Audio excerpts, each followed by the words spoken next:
Instituto Nacional de Transparencia, Acceso a la Información y Protección de Datos Personales. La transparencia y protección de datos personales en instituciones de educación superior. Agradecemos su asistencia. Los invitamos a seguir la transmisión en vivo a través de la siguiente dirección: youtube.com/user/IFAI México. Antes de dar inicio, me permito informarles que el edificio cuenta con la señalización, equipo y salidas de emergencia exigidas por Protección Civil para llevar a cabo evacuaciones ante cualquier tipo de eventualidad. Además, se cuenta con una brigada de Protección Civil. La señalización marca las rutas de evacuación hacia los lugares de menor riesgo.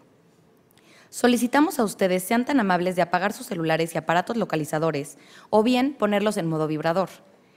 Iniciaremos con la conferencia magistral La protección de los datos personales en las universidades, a cargo del comisionado Óscar Mauricio Guerra Ford.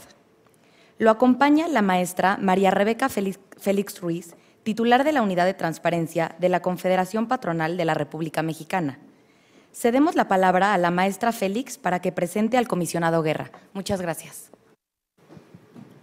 Muchas gracias, muy buenos días. Pues en primera instancia quiero decirle que me siento muy honrada en ser moderadora de la conferencia magistral del maestro Óscar Guerra Ford, que es una persona a quien le guardo un profundo respeto y admiración desde hace mucho tiempo, maestro. Y bueno, antes de leer la currícula del maestro Óscar Guerra, el panel que nos ocupa el día de hoy se llama La protección de datos personales en las instituciones de educación superior. Todos tenemos conocimiento que un límite del derecho de acceso a la información pública es precisamente la protección de datos personales. Esto se traduce en una obligación de parte de las instituciones de educación superior y un derecho que tiene toda la comunidad universitaria. Para legitimar la confianza que la sociedad ha mostrado hacia las instituciones de educación superior, es necesario que se transparente la vida universitaria y enfatizar su papel de formación de nuevas generaciones basadas en la cultura de transparencia y el irrestricto respeto del derecho de la protección de datos personales. Parafraseo unas palabras dichas por el maestro Óscar Guerra Ford en un libro publicado denominado La transparencia en las universidades públicas de México. Las universidades tienen el compromiso con el Estado y la sociedad, por lo tanto es necesario que las universidades asuman una autonomía responsable. El maestro Óscar Mauricio Guerra Ford cuenta con la licenciatura en Economía y maestría en Ciencias Económicas por la Facultad de Economía de la Universidad Nacional Autónoma de México, además de un diplomado en Economía Matemática y estudio de licenciatura en Sociología por la UNAM. Profesor asociado de tiempo completo definitivo con licencia sin goce de sueldo en la Facultad de Economía de la UNAM, en la cual tiene una experiencia de 34 años.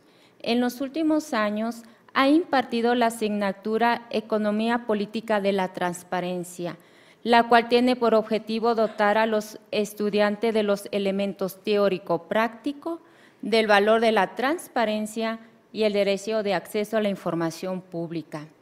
Distinguido en el año 2000 con el Premio Universidad Nacional a Jóvenes Académicos. Hasta enero de 2004 se desempeñó como asesor de la Unidad de Coordinación con entidades federativas de la Secretaría de Hacienda y Crédito Público, en donde desarrolló principalmente trabajo de análisis sobre la evolución y característica de las transferencias de recursos federales a estados y municipios.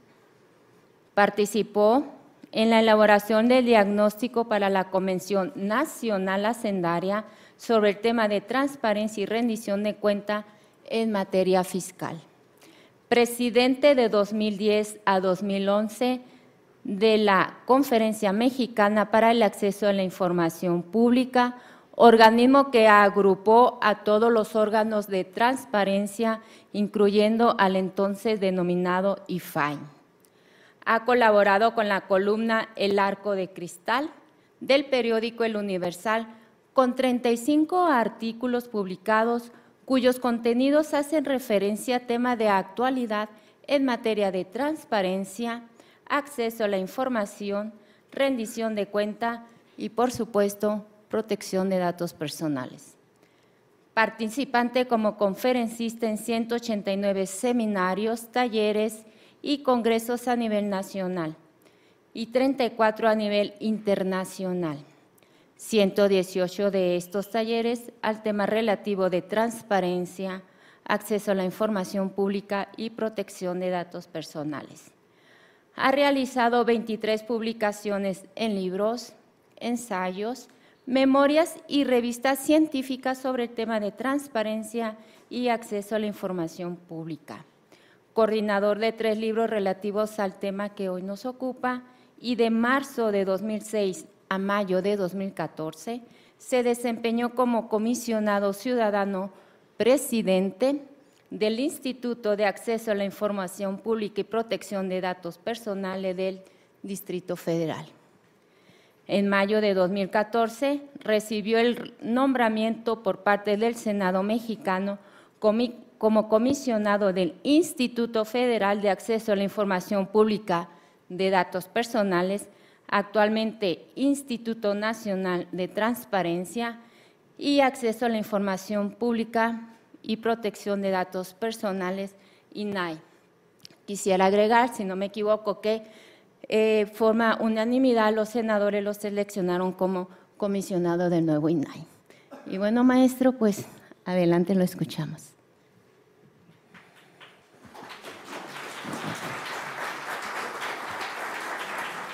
No, muchas gracias.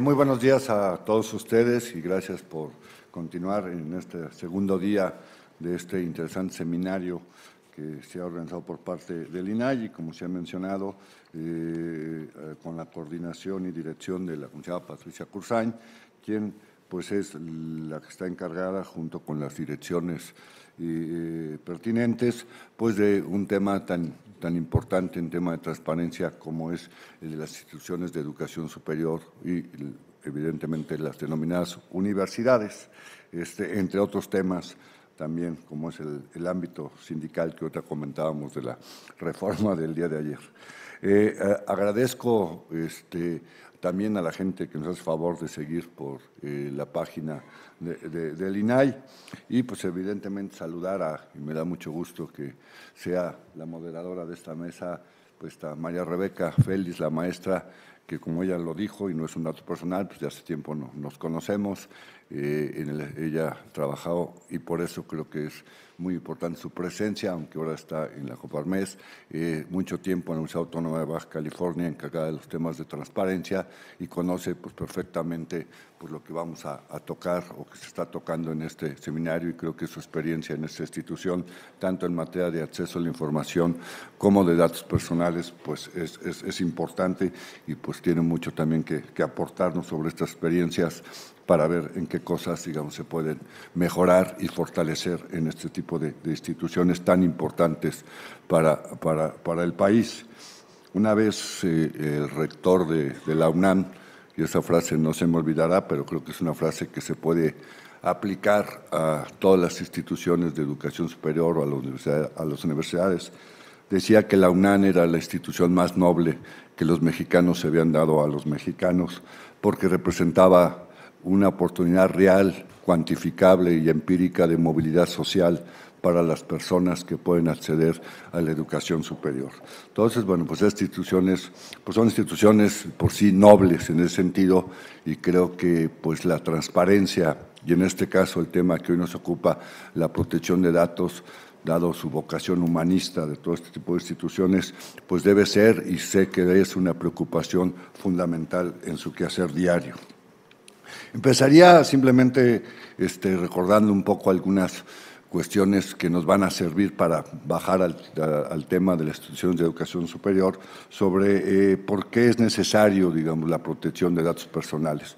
Un tema que a hoy se ha puesto, se puede decir, pues en la palestra en la discusión nacional en nuestro país. Es cierto que en otras regiones del mundo, principalmente en Europa, pues este tema lleva más de 30 años. A mí me tocó participar en una conferencia internacional de autoridades de protección y me sorprendía que era la reunión número 32, y las hacían anuales, y yo, bueno, todavía no estaba aquí, estaba en el Info, decía, bueno, nosotros llevamos un año, año y medio, y ellos llevan 32 años de experiencia. Ahí creo que lo importante es que México ha recogido mucho pues, de lo que ellos han recorrido. Desde mi punto de vista, el modelo mexicano se asemejó o un poco se asemeja al modelo español, que ha sido un modelo también, hay que decirlo, exitoso para la propia Unión Europea. Bueno, ¿por qué es necesario la protección de los datos? Y a lo mejor no lo era tanto, no lo notábamos tanto antes, porque, bueno, pues como todos sabemos, el desarrollo vertiginoso de las tecnologías de la información hoy nos plantea pues, nuevos retos y amenazas para la vida de las personas, para la privacidad de las personas, con relación, pues, obviamente, a la protección de sus datos personales.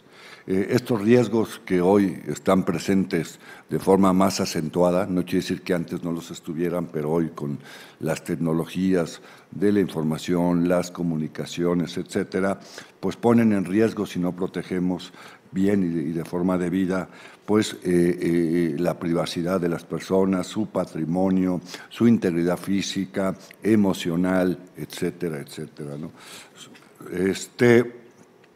¿En qué consiste, desde mi punto de vista, el derecho a la protección de datos personales? Es un derecho fundamental, es un derecho humano, que se le ha denominado de tercera generación, digamos, en términos de cómo han venido surgiendo los diversos derechos humanos y de las personas, y que busca simplemente, tan simple pero tan complejo, la protección de la persona en relación a los tratamientos que reciba la información que es de su persona en ese sentido. Y lo que se trata, digamos, con este derecho, pues es poner a disposición y control la facultad de que el titular de sus datos decida a quién se los proporciona, cómo puede utilizar estos datos, lo que hoy se denomina como el derecho de autodeterminación informativa que deben de tener las personas. Ellos definen y tienen que definir de forma libre, sin ningún tipo de presión, a quiénes, cómo y para qué entregan sus datos personales o por qué, digamos, no los entregan, ¿no? Y por lo cual es el derecho que tiene toda persona a conocer y decidir quién, cómo, de qué manera recaba, utiliza y comparte los datos personales, que, digamos, hay que partir que son de la propiedad de la persona, del individuo, digamos, y este es un asunto fundamental y que no pueden ser utilizados por un tercero si no hay una autorización o un consentimiento previo de esta persona. Como todos sabemos, simplemente todos tenemos datos personales.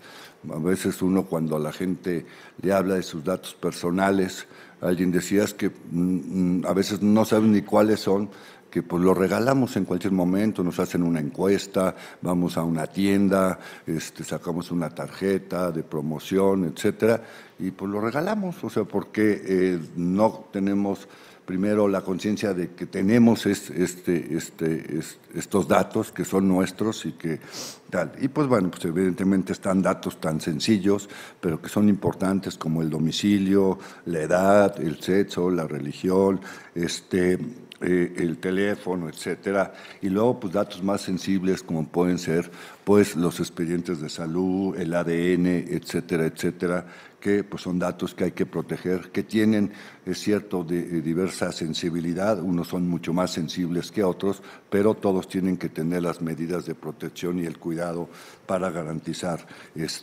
su protección. Ya pasando específicamente, digamos, si existe, bueno, esta problemática y, bueno, la posibilidad de defender este derecho a la protección de los datos personales, ¿qué es lo que nuestro país ha transcurrido en ese sentido? Yo situaría, digamos, la primera esfuerzo en el país. Ayer, como se decía, pues hay diversos niveles, pues en el nivel jurídico, normativo, y se da con la ley de transparencia. Ya le diría, bueno, pues es que fue la ley de transparencia, no fue la ley de datos personales. Y ahí, desde ahí hubo una primera perspectiva que se ha venido modificando, yo creo que de forma correcta, en ver a la protección de datos personales solo como un limitante del acceso a la información. Es cierto que lo es, ya se mencionaba, pero creo que hoy la protección de datos personales y este derecho sí, obviamente, tiene una relación en algunos puntos con la información pública, pero también tienen una vida propia o una lógica propia que hace necesario. Pero bueno, en ese momento así se vio, fue un avance importante, que en la Ley de Transparencia pues se reconoció un derecho primero que teníamos de poder acceder a nuestros datos, saber las instituciones públicas, digamos, qué datos tenían de nosotros y saber, digamos, acceder, pues bueno, quiero conocer mi hoja de servicio, quiero conocer mi expediente médico, que me acuerdo fue de lo que más se solicitaba en el IFAI y que generó todo un conflicto porque había una norma en el sector salud de que los expedientes médicos o los expedientes clínicos solo eran propiedad de la institución. ¿Sí? Y que no se podrían dar, que a lo más que se le podría dar, digamos, al titular era un resumen de su expediente clínico porque esto podía perjudicar, digamos, a los médicos. Fue toda una discusión que finalmente se libró y con muchos antecedentes que hoy es un derecho a acceder a este tipo de información. Pero también a rectificar, o sea, a lo mejor si hay una información que estaba equivocada, errónea, etcétera, en ese sentido. Hay que dejar claro que la ley no permitía la cancelación o la oposición, sí, los derechos ARCO, solo el acceso. Estableció una manera genérica en que la gente podría acceder, dio plazos, procedimientos para el acceso a la misma y facultó en aquel momento al IFAI para que él hiciera los lineamientos de, digamos, de cómo ejercer estos derechos de acceso y ratificación, ¿no?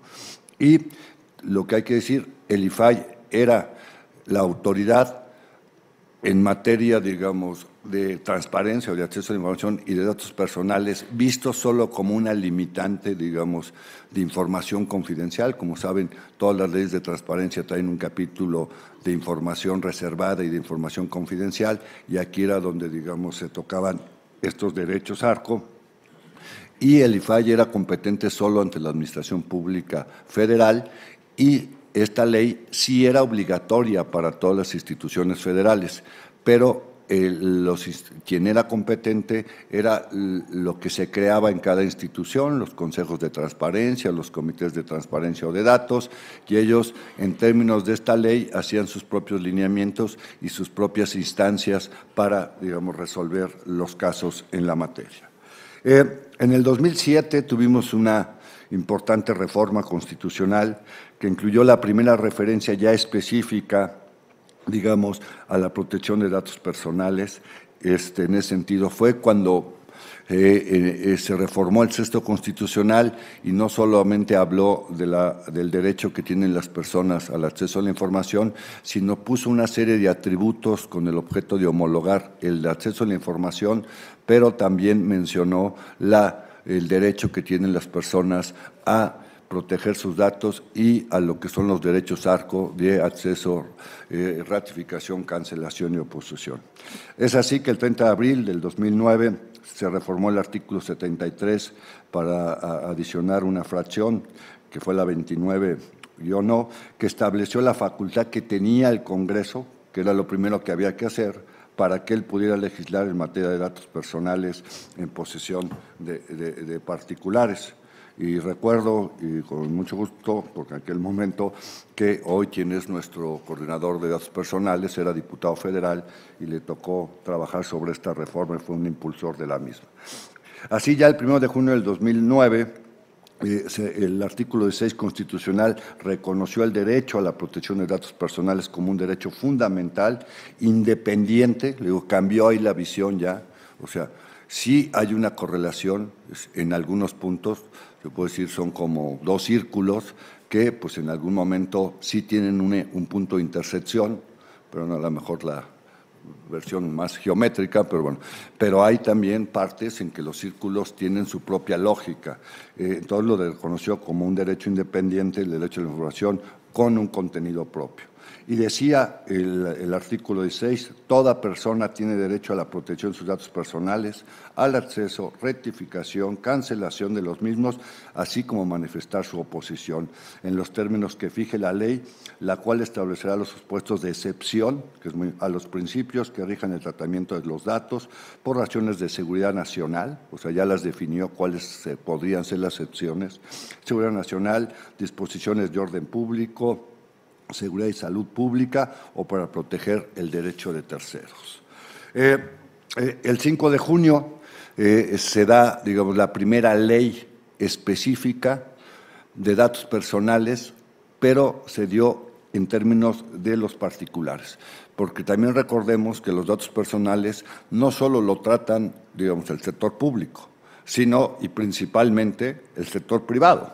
Si uno relacionara a quién le doy, quién tiene datos míos, pues se va a dar cuenta que principalmente, pues sí, obviamente a lo mejor tiene, si yo estoy en una clínica pública, pues la clínica, si estoy, mis hijos en una escuela pública, pues la escuela, y si el registro civil, etcétera, etcétera. Pero si uno sigue con este conteo, se va a dar cuenta pues, que es la telefónica, la del cable, la del seguro de vida, etcétera, etcétera. Son mucho más las instituciones financieras, etcétera. Por ejemplo, nosotros lo que más vemos en términos de datos en posición de particulares son primero instituciones financieras, instituciones de salud. También es el sector educativo, pero el sector educativo privado, que es a quien esta ley le rige. Entonces, el 5 de junio del 2002 se emitió la primera Ley Federal de Protección de Datos, que es una ley vigente hasta el momento, y es una ley de orden público, de observancia general en toda la República, y que tiene por objeto la protección de datos personales en posesión de los particulares con la finalidad de regular su tratamiento legítimo, controlado e informado a efecto de garantizar la privacidad y el derecho de autodeterminación informativa. Y continúa vigente, y el órgano garante del cumplimiento de esta ley y de la defensa de este derecho es el INAI. El IFAI en su momento, el INAI, que fue uno de los cambios más importantes, o sea, que el IFAI en su momento sufrió y que hizo, digamos, que obviamente pues sus competencias se incrementaran. Hoy, si una persona considera que no le dieron acceso, no le cancelaron una empresa privada en cualquier parte del país, llámese Tijuana, llámese Yucatán, a quien tiene que recurrir es al INAI en ese sentido. Y si cree que hay una violación de algún dato personal por un sector privado, digamos, o por una institución privada, es el INAI, dado que, como sabemos, pues toda la actividad económica privada es regulada a nivel federal. El 7 de febrero, perdón esta cronología, pero estoy por terminar, del 2014, digamos, para ver, digamos, todo lo que hemos venido evolucionando. Falta, Del 2014 se adicionó una fracción que fue la 29S al mismo artículo para adicionar la facultad de expedir leyes generales reglamentarias que desarrollan los principios y bases en materia de transparencia gubernamental, de acceso a la información y protección de datos personales. Como todos sabemos, cuando se habla de la reforma a la Constitución del 2014, se habla de la reforma de transparencia. Totalmente cierto, y de ahí se han derivado la ley general, ahora es la ley federal, de ahí se originaron todas las armonizaciones de todas las leyes de transparencia del país.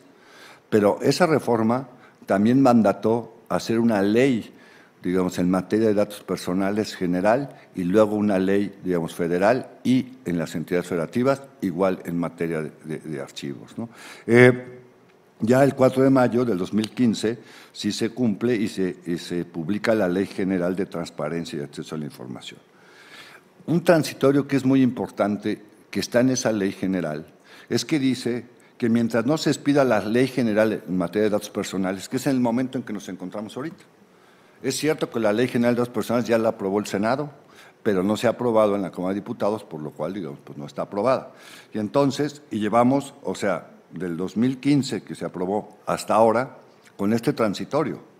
En tanto no se expida la Ley General en materia de datos personales en posesión de sujetos obligados, permanecerá vigente la normatividad federal y local en materia de sus respectivos. O sea, ¿qué es lo que aplica hoy para instituciones públicas es la ley federal anterior en materia de transparencia gubernamental para poderla diferenciar. Esa es la que aplica en ese sentido, dado que hoy no tenemos. Y ya en la ley de ¿cómo se llama?, general de transparencia y en la ley federal, sí se toca el tema de datos personales, pero simplemente en la parte que tiene que ver, como decían, esta intersección con el derecho al acceso, ¿sí? Pero hay otras cosas que obviamente se tienen que normar, como ustedes pueden ver, pues ya en la minuta que el Senado envió.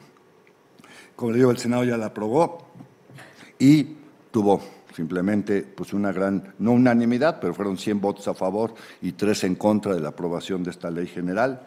La ley, digamos, es la reglamentaria del artículo 6 y 16 y la ley que está, digamos, o más que ley, el proyecto de minuta tiene 168 artículos, ¿sí?, en 11 títulos, ¿sí?, y 8 transitorios, ¿no? Como le digo, el dictamen ya fue aprobado y fue remitido a la Cámara de Diputados y según nos han dicho, probablemente, aunque a ver si la discusión presupuestal no se lleva todo el periodo, podría ser aprobada en este periodo, digamos, de sesiones que tiene el Congreso, en este caso la Cámara de Diputados.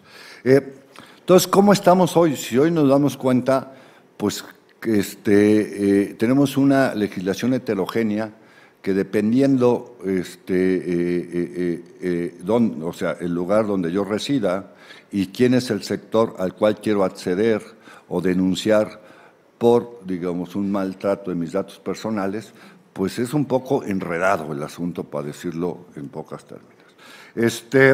Si son instituciones privadas, ahí, digamos, no hay tanto problema. Hay una sola ley, ¿sí?, que es a la que uno puede acogerse para poder acceder, ratificar, cancelar, oponer o interponer denuncias por un maltratamiento de datos, etcétera, etcétera, y que la autoridad competente es el INAI, ¿sí?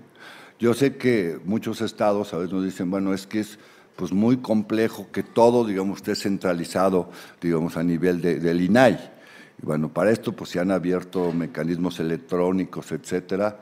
Yo recuerdo a la comisionada Patricia Cruz Sáenz que ha insistido, pero que es complejo. Yo entiendo que pudiéramos tener como una pequeña delegación en cada entidad federativa para que la gente pudiese a partir de ahí ser asesorada y, en dado caso, interponer sus denuncias. Los órganos garantes de transparencia de los estados podrían ayudarnos, pero ellos no, digamos, finalmente no les toca lo particular, sí les va a tocar el ámbito público. Para las instituciones, ya específicamente, ya estamos hablando de instituciones educativas, si son privadas, tienen que irse a la ley federal. Para las instituciones federales y autónomas federales, la ley que les aplica, como les decía, por este transitorio, no es la ley federal ahorita de transparencia que está vigente, sino la anterior, dado ese transitorio en ese sentido. Y aquí, por ejemplo, pues bueno, si son instituciones que son del ámbito de la Administración Pública Federal, el INAI es la autoridad competente. Y voy a un ejemplo.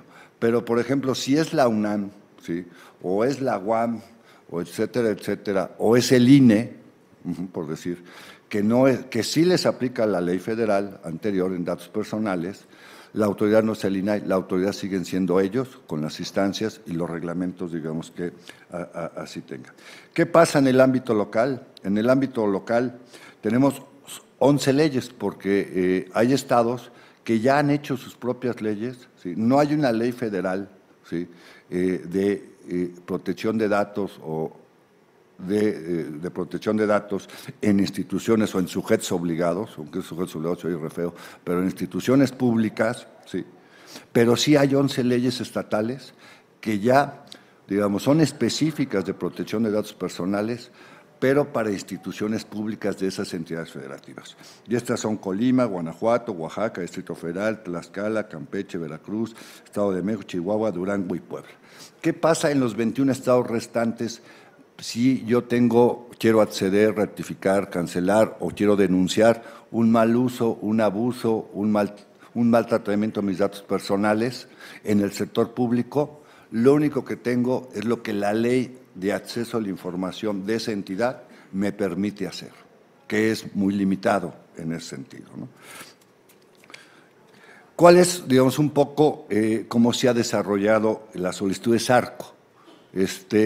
Y yo una vez le aprendí a Linda Ornelas porque yo antes, pues bueno, se decía, no, es que las solicitudes de acceso a la información van subiendo y eso quiere decir que la gente participa más y el IFAI ya trae 120,000, el InfoDF ya trae 110,000 y la gente está asumiendo este derecho. Ella me decía, yo veo bien eso, porque finalmente el derecho al acceso a la información es algo que una persona decide, ¿sí? Yo decido asomarme a un portal para saber qué contratos tiene Pemex, pero yo lo decido, ¿sí? O yo hago una solicitud de información a una universidad para saber, digamos, cuáles son, digamos, su matrícula. Yo lo decido y hago la solicitud, ¿sí? Es una cuestión, digamos, que la gente define. Y entonces, por eso, el indicador de cuántas visitas y de cuántas solicitudes hay sí sirve para saber el grado de penetración o de interés que las personas o los particulares tienen sobre ese derecho. Y yo le decía, bueno, pues es que en datos personales, en ARCO, dice, sí es una forma de medir, pero, dice, no es la misma cuestión. Por ejemplo, doy ahí los datos, ustedes los pueden ver, las solicitudes, digamos, que ha habido en el país por entidad federativa, que nos suman, digamos, alrededor de 41,843 solicitudes, ¿sí?, en el año 2015, que si las comparamos con las solicitudes de información son 340,000 y tanto, ¿no? ¿Sabes? Un poco, pero recordaba este ejemplo porque me decía Lina, para citarla también, dice, bueno, es importante, bueno, que la gente sepa que tiene su derecho a acceder, a ratificar, cancelar y oponer, pero el derecho a la protección de datos personales no es un asunto que las personas hagan como las solicitudes que suben los portales por una cuestión que les interesa. Aquí el Estado debe garantizarle a las personas, o sea, a todas las personas les interesa que sus datos personales sean protegidos, ¿sí?, y que tengan las medidas de seguridad y que aquellos que hagan mal uso de esos datos sean sancionados. Y entonces aquí lo que importa es que que el Estado haga su papel y las instituciones correspondientes igual, para que la gente, así me simple, se pueda ir a dormir tranquila, ¿sí?, sabiendo que sus datos están totalmente bien resguardados. Y entonces las solicitudes sí es un indicador de cuánta gente ha accedido, digamos, a ese tipo de cuestiones, pero no nos da, digamos, aquí es algo que la gente quiera o no, digamos, bueno, se interese o no, el Estado le debe garantizar per se la protección de sus datos. Ya en instituciones de educación superior, pues como ustedes saben mejor que yo, pues tenemos diversas naturalezas jurídicas, desde las universidades públicas, las autónomas, federales, los tecnológicos, las universidades tecnológicas, las universidades politécnicas, las universidades interculturales, los centros públicos de investigación, las escuelas normales públicas, las universidades públicas estatales, las universidades públicas con apoyo solidario, instituciones privadas, por mencionar algunas, digamos, que están en el catálogo de instituciones de educación superior que tienen normatividad distinta, digamos, y digamos, la complejidad se hace mayor y, por ejemplo, lo estamos viendo ahora en materia de acceso cuando tienen que subir información, etcétera, etcétera, pues que hay una complejidad. Como las universidades públicas estatales, ahorita, digamos, si una persona quisiera acceder a los datos que tiene una institución de educación superior en estas 11 entidades federativas, lo deberá hacer en relación a lo que la ley de datos personales de esa entidad, que son las 11 que tienen, ¿cómo se llama?, lo establece. Pero ¿qué es lo que, digamos, sabemos que va a pasar? Porque está ya, bueno, esas 11 leyes, ahora que salga la ley general, ¿sí?, quiero decirles que algo que se ganó, desde mi punto de vista, es que la ley general tiene un capítulo de la ley federal. O sea, no va a haber una ley general, una ley federal, porque muchas cuestiones pues, son las mismas y entonces simplemente hay una ley general que tiene algunas especificidades federales. Pero esa ley general, el proyecto que está, marca que todas las entidades del país, todas, tengan o no tengan leyes, tendrán que armonizar su normatividad a esa ley general. ¿Qué va a pasar con estas 11 entidades? Van a tener que revisar su ley y van a tener que hacer las adecuaciones necesarias para establecer. Pero hoy las gentes, digamos, que quieren tener, digamos, algún tipo de relación sobre sus datos personales con instituciones de educación superior en estas 11 entidades, se rigen con la ley que está vigente. Esperemos. ¿Qué plazo va a haber? Cuando se apruebe la ley general, y que como digo también es federal, pues va a haber un plazo de 1 año para que todas las entidades, digamos, se armonicen. Donde va a estar un poco más complejo, o a veces me dice alguien, pues a veces a lo mejor puede ser más fácil hacer una nueva ley que armonizar una ley. En 21 entidades, que ahorita en esas 21 entidades, que son las que no están en esa lista de 11, ¿qué pueden hacer las gentes, digamos, si hay un asunto de una institución pública de educación superior? Simplemente los únicos derechos que tienen son los que les establece la ley de acceso y que son muy limitados en ese sentido, ¿no? Por ejemplo, no pueden prestar una anuncia, pueden presentar solicitudes de acceso y ratificación, no pueden ni cancelar ni oponerse porque no están, digamos, en esto. Pero ¿qué va a pasar? Por eso. Pues lo que va a pasar es que en esas 21 entidades van a tener que aprobarse leyes de datos personales, ¿sí?, en posición de sujetos obligados, ya estamos hablando solo del sector público ahorita, ¿sí?, que son los que van a regir y que les van a dar a esa gente. Esa gente hoy está desprotegida. O sea, ¿qué pasa? No quiero decir, si una institución educativa, ¿sí?, de alguna de estas entidades, digamos, por un descuido o por negligencia o por mala fe, otorga los datos de un expediente clínico de un alumno o tal, digamos, no tiene gran cosa que hacer. A lo mejor irse a un juicio con un juez, en ese sentido, ¿sí?, dado que la Constitución sí protege este derecho, pero no tiene un mecanismo normativo que solo la ley de acceso, que ustedes pueden leer de cualquier entidad, pues es muy limitada porque es una ley de transparencia, no es una ley de datos personales.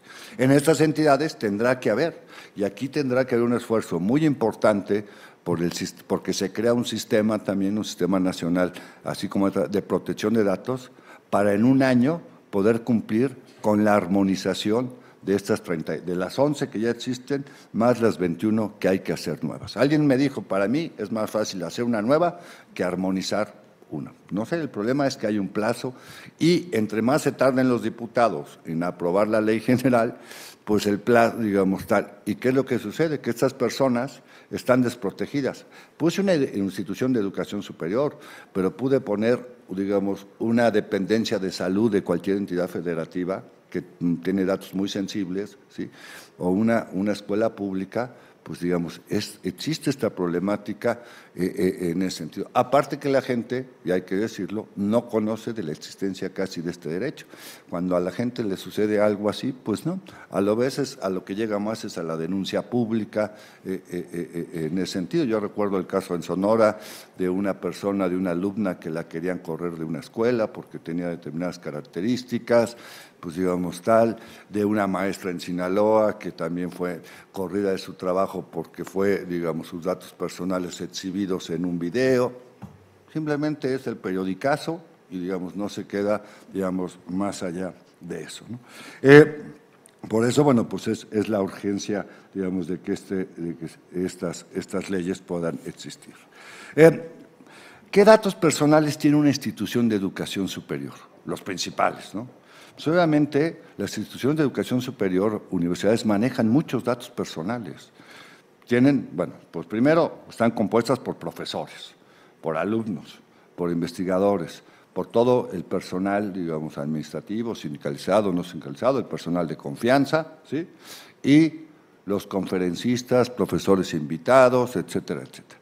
Y de eso, simplemente por mencionar algunos, pues se tiene el nombre, el domicilio, la CUR, la fotografía, la firma, el número de seguridad social, los datos fiscales, los datos patrimoniales, ¿sí?, los datos académicos, los resultados de evaluaciones, información sobre familiares, dado que muchos están asegurados, digamos, o sea, ponen a sus familiares como, datos sobre salud, a veces incapacidades, incidentes, en muchas instituciones se hacen exámenes médicos, ¿sí?, a los alumnos, a los profesores, etcétera. Toda esta, por hacer, es información que resguardan las instituciones educativas del país y que, pues esperemos, digamos que y así lo considero, se les dé el mejor trato y el mejor cuidado en ese sentido en el país, ¿no? ¿Para qué se tratan algunos datos, digamos, algunos ejemplos, ¿no? Con alumnos? Pues bueno, pues para las clases se tiene que saber el nombre del muchacho, o sea, pues yo soy profesor y pues tengo que saber, algunos ya no pasamos listas, pero hay otros que pasan listas, pero de todos modos tengo que asentarle una calificación a una persona X con un nombre X, ¿sí? Tengo que saber su matrícula, sé sus calificaciones, sé su rendimiento académico, sus estudios, su comportamiento. En la biblioteca, pues ellos tienen que dar su nombre, sus matrículas, puedo conocer sus preferencias literarias, etcétera, etcétera, su historial, ¿sí? Y sus preferencias me pueden llevar a su ideología, una serie, ¿sí? Actividades deportivas, pues tengo que dar el nombre, la matrícula, algunas características físicas, el estado de salud, su historial médico, que tiene su historial clínico, digamos, de los deportistas, digamos, de las universidades, ¿no? Entonces, como se ve, pues hay una cuantía de datos personales que las instituciones de educación superior detentan y que es lógico que las detenten, digamos, eso es evidente, porque si no, no podrían realizar las funciones para las cuales, digamos, están. Aquí lo importante en los datos personales es que cuando yo entrego un dato, sea utilizado solo para el fin que yo lo entregué y no para otro fin, digamos, en ese sentido. Yo recuerdo una muy mala anécdota de la Facultad de Economía en la UNAM, que unos alumnos se hicieron del domicilio de un compañero, ¿sí? De alguna forma, no sé, porque bueno, estaba en el registro escolar, y fueron y lo golpearon a su casa, ¿no? Por una serie de cuestiones que tenían ahí, digamos, entre ellos, pero digamos, ese dato pues se tuvo que haber resguardado, o sea, no había ningún derecho para que se lo entregaran a sus compañeros, ¿no? Pues es que para hacer la tarea y que no, o sea, este tipo de cuestiones, digamos, que a veces parecen triviales en ese sentido, ¿no? Por ejemplo, hoy, y no lo he mencionado, pues en todas las instituciones de educación hay centros de informática y de cómputo, y muchos de ellos pues tienen una clave de acceso que la propia universidad les ha dado para que puedan acceder a estos equipos de cómputo. Ahí hay un historial de los alumnos. Pues muchos serán para hacer tareas, pero para consultar otro tipo de cuestiones, etcétera, etcétera. Los correos que ellos envían, algunos son personales, todo tipo de cuestiones, que es información que se detente, que se tiene que tener todas las medidas de seguridad necesarias. Como he dicho, en México se reconocen por los 4, en términos generales, que es, digamos, la norma a nivel internacional, lo que se conoce y se denomina como los derechos ARCO, ¿no? Otra cuestión que es importante y que es una discusión y que es interesante es que la protección de los datos, como todo derecho humano, no es absoluto y, como yo les decía, se marcan algunas limitantes, digamos, a la aplicación de estos derechos, como es la seguridad nacional, las disposiciones de orden público. O sea, ¿qué quiero decir con la seguridad nacional? Bueno, pues si les llega un día, espero que no, el ejército con una orden judicial pidiéndole el informe de un muchacho porque a lo mejor sospechan que está haciendo actos terroristas, pues digamos, ese dato va a tener que ser entregado. Esa es una excepción, digamos, de cómo sí puedo, digamos, dar un tratamiento o trasladar un dato a una autoridad distinta o a un tercero. Disposiciones de orden público, la seguridad pública, la salud pública, en ese sentido, y proteger el derecho de terceros, ¿no? En la posición de particulares existen también esas excepciones, que son similares, para que una empresa privada, por ejemplo, pues pueda dar. Ustedes vieron la discusión que se hizo con la reforma de telecomunicaciones, si las autoridades pueden o no intervenir las llamadas, digamos, que hacen las personas y, digamos, y su geolocalización en términos reales. No quiero repetir esa discusión. Se consideró que por un motivo de seguridad pública y seguridad nacional se puede excepcionar y sin la autorización de la persona se pueda, digamos, entregar ese tipo de información, ¿no? Que traje algunos ejemplos para ir terminando, digamos, de algunas instituciones, de cómo están ahorita su normatividad en esta, digamos, como decía, heterogeneidad, que ojalá se vaya homogeneizando. ¿Y qué es lo que va a homogeneizar todo esto? Pues cuando tengamos la ley general, ¿sí? Porque de ahí ya viene junta la ley federal, cuando se desatarán todas las leyes estatales, que serán muy similares a la ley general. Y entonces tendremos todos los mexicanos, no importando en qué entidad federativa vivamos, no importando en qué institución educativa superior trabajemos, seamos alumnos, etcétera, tendremos una protección similar y un derecho similar, ¿sí? En ese sentido. Y bueno, en la UNAM, las solicitudes ARCO, como están ahora, como les digo, ellos están en términos de la ley federal anterior, pero esta ley les permitió y les permite hacer lineamientos, y de acuerdo a su reglamento de transparencia de información, que es el del 2011, van a decir, oye, no, Oscar, ya la UNAM ya no tiene el del 2011, se acaba de aprobar uno, no.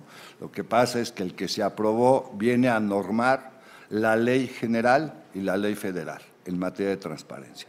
Pero como la ley general establece que la normatividad es la anterior, en materia de datos personales es el reglamento anterior, que establece, digamos, los días en que se da, los procedimientos para que los alumnos de la UNAM puedan, digamos, tener derechos ARCO. Por ejemplo, y siendo un universitario, y eso se, digamos, va a cambiar, en la UNAM, para ejercer un derecho ARCO, uno tiene que presentarse, digamos, de forma física. No hay posibilidades de hacer solicitudes ARCO, digamos, de forma electrónica. Alguien diría, bueno, es que los datos personales no es como el acceso, que se hacen las preguntas de forma anónima. No, lo que se ha hecho a nivel federal muchos es que yo hago la solicitud de lo que quiero de forma electrónica y cuando ya se me va a entregar la información, entonces sí me tengo que apersonalizar e identificarme, porque obviamente, pues si no, yo pido los datos de la persona por electrónico y me los mandan y no son mis datos, obviamente yo tengo a la hora, digamos, que personalizar. Pero ahorita la UNAM tiene, digamos, que ser. Es gratuito, ¿sí? Digamos, la entrega de esta información, digamos, en la UNAM, ¿no? Y esto está todo regido por el Consejo de Transparencia de la propia UNAM. Por ejemplo, en la Universidad Autónoma de la Ciudad de México se pueden hacer solicitudes ARCO. En el DF, en la Ciudad de México sí hay una ley de datos personales y ahí, por ejemplo, se pueden hacer solicitudes de forma presencial, de forma a través del sistema Infomes del DF o hasta de forma telefónica, ¿sí? Y obviamente a la hora que se va a recoger la información y se va a entregar, evidentemente debe ser con previa acreditación. Y está también normado en esa ley ¿cómo se llama?, los días de respuesta y en dado caso de inconformidad, pues ante el InfoDF. ¿Cómo estamos ahorita? Como les decía, tenemos una heterogeneidad. En 18 entidades, 17 en el gobierno federal, sí se pueden presentar, ¿sí?, solicitudes electrónicas. Cuando me refiero a federal, me refiero a la Administración Pública Federal, ¿sí? Y, por ejemplo, pero los órganos autónomos o, digamos, los nuevos sujetos obligados, ellos, digamos, la mayoría no tienen sistemas electrónicos o algunos tenían su propio sistema electrónico o, por ejemplo, el INE, nos acaba de pasar un caso, la gente quiso meter vía la plataforma una solicitud de datos personales. No se puede porque la plataforma solo es para acceso para los nuevos sujetos obligados. Para los viejos no hay problema. Y entonces el INE tiene su Infomet para que puedan meter solicitudes de datos personales vía Infomet, crea su Infomet. Así está de complicado el asunto, digamos, en esta cuestión. Alguien me decía, bueno, ¿y por qué no tiran el Infomet? El día que tenemos el Infomet en todas las instituciones que son autónomas, que son nuevos sujetos obligados, tal, y que tienen Infomet o un sistema electrónico propio, anularíamos la posibilidad de solicitudes ARCO de manera electrónica. Entonces, digamos, y en otras entidades, en 15 entidades, la única forma de hacerlo es haciéndose presencia, digamos, en las oficinas de transparencia, unidades de transparencia de cada uno de los sujetos obligados a los cuales uno les quiere, digamos, hacer la solicitud, ¿no?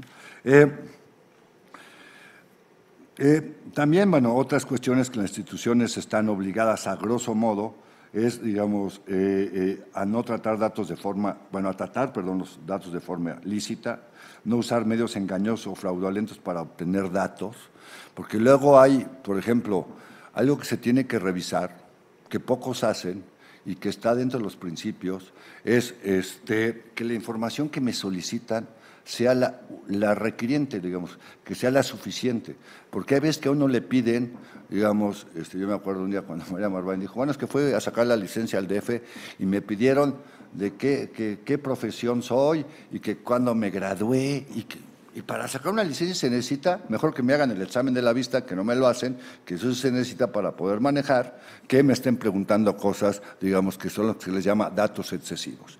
Yo me acuerdo en el DF nosotros revisamos todos los formatos y a muchos les quitamos más de la mitad de los datos, que no eran pertinentes en ese sentido. Eso es algo importante y que por ley una gente, o cuando uno también se va a un hotel, a mí me pasó muchas veces que le piden 50,000 cosas que no tienen nada que ver, digamos, obviamente, pues el nombre sí es importante, la forma de pago, etc. Y, por ejemplo, el correo electrónico, eso es si uno quiere darlo. No es que, ¿para qué? Sí, para mandarle propaganda. No, yo no quiero propaganda, muchas gracias, sí. O sea, si yo cedo en ese sentido, ¿no?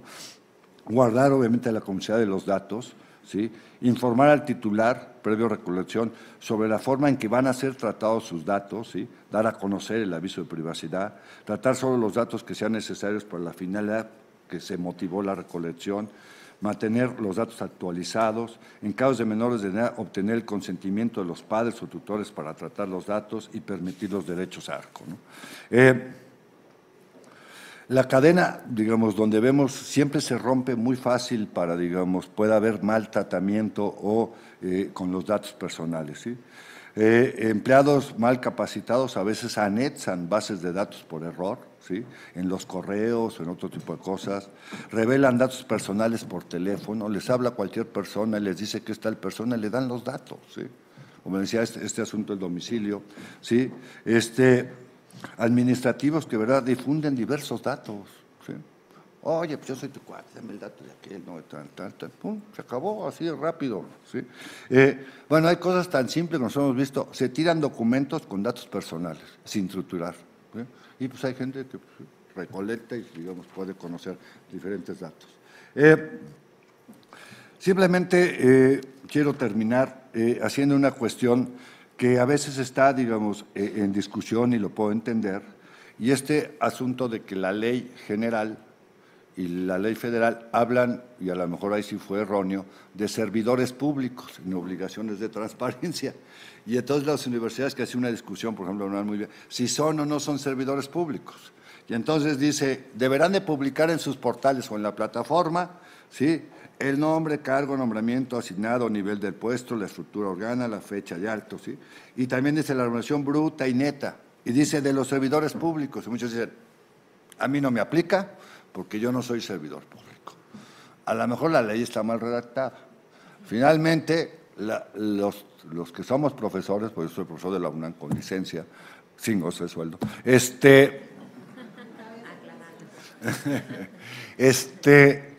pues somos empleados, o como quieran, académicos, catedráticos, como se llaman denominar, que nuestro sueldo viene de recursos públicos, ¿sí? Y entonces, ya han sido sensibles las instituciones en decir, bueno, sí, porque, por ejemplo, también decía el asunto de las declaraciones de los servidores públicos o las sanciones de los servidores públicos. Entonces, ya con todo eso, no me aplica, ¿no?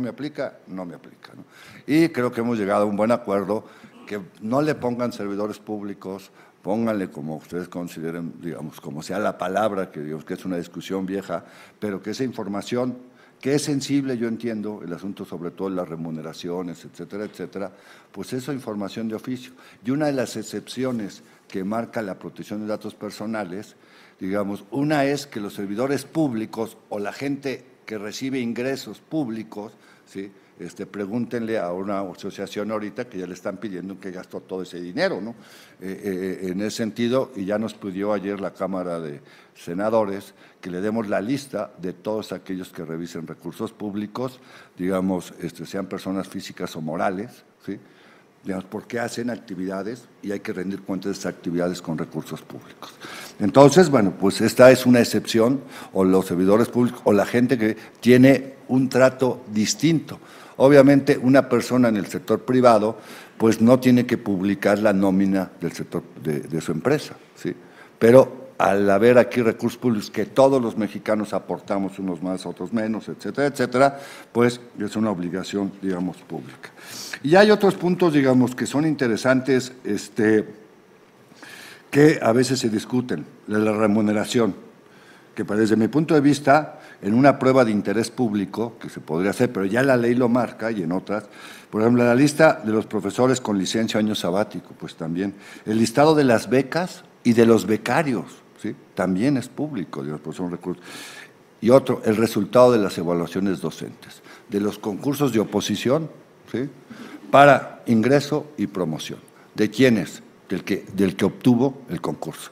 Y sobre todo de los elementos que el jurado, sin poner el nombre del jurado, dio para que esa persona fuera la que ingresara, digamos, a ocupar esa plaza o se le promoviera. Y la otra, y con esa termino, y que es clara, que tiene que ver con todas las actas, minutas de las reuniones de los consejos, sí. Y dice consejos, no dice consejo universitario, no dice consejo universitario, no dice consejo técnico, no dice consejo. La ley no podía, digamos, tratar, y si hubiera dicho consejo universitario, luego le cambio el nombre, le pongo consejo general X, ¿no? De todo ese tipo de cuestiones, de toda decisión, evidentemente, cuando esta ha sido tomada. ¿Sí? Y hay discusiones, por ejemplo, de la elección de las autoridades, ¿no? Que es otra discusión que en su momento, digamos, se dará. Cuando se tiene que conocer, digamos, la forma en que se razonó, se tomó una decisión. Porque el acceso a la información pública no solo es a datos, sí, digamos, a información presupuestal, sino, digamos, a la toma de decisiones, ¿sí? A el ejercicio de la autoridad, al ejercicio del poder. En ese sentido, en muchos casos es razonable. Lo que la gente quiere saber es cómo se tomó determinada decisión.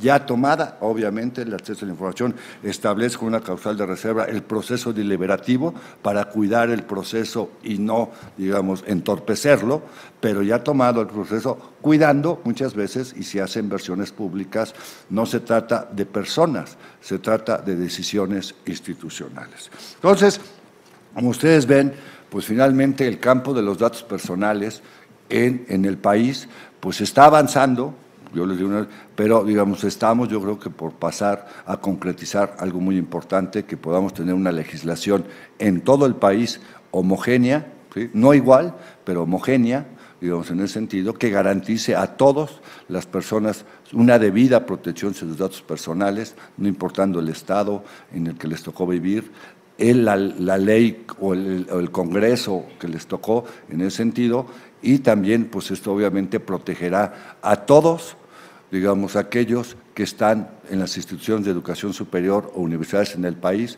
los profesores, los funcionarios, etcétera, que sus datos personales sean resguardados como deben de ser y que, pues obviamente todos, como me dijo Lina, podamos ir a dormirnos tranquilo sabiendo que nuestra información está totalmente protegida y resguardada por quien debe ser, que son las autoridades. Muchas gracias.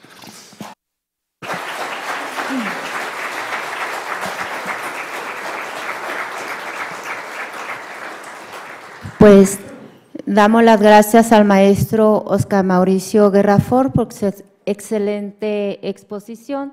Creo que a todos nos queda claro que la transparencia y la autonomía responsable convergen para fortalecer los derechos humanos, sobre todo el que hoy nos toca o nos ha expuesto nuestro comisionado.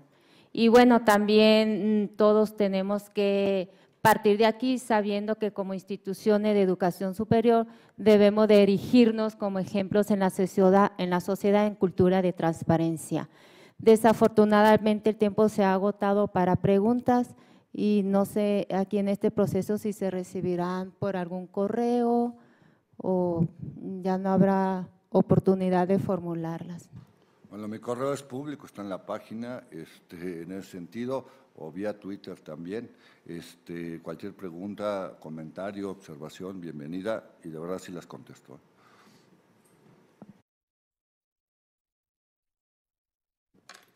Agradecemos al comisionado Guerra Fort y pedimos a la maestra Félix le haga entrega de un reconocimiento por su participación en esta conferencia magistral.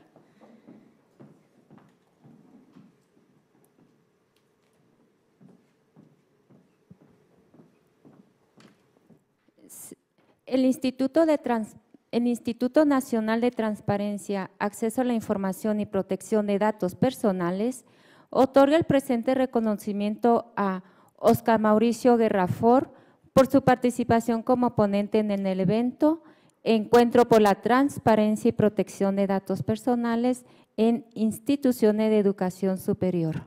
Firma la comisionada presidenta del INAI, Jimena Puente de la Mora, y la comisionada María Patricia Cursán Villalobos.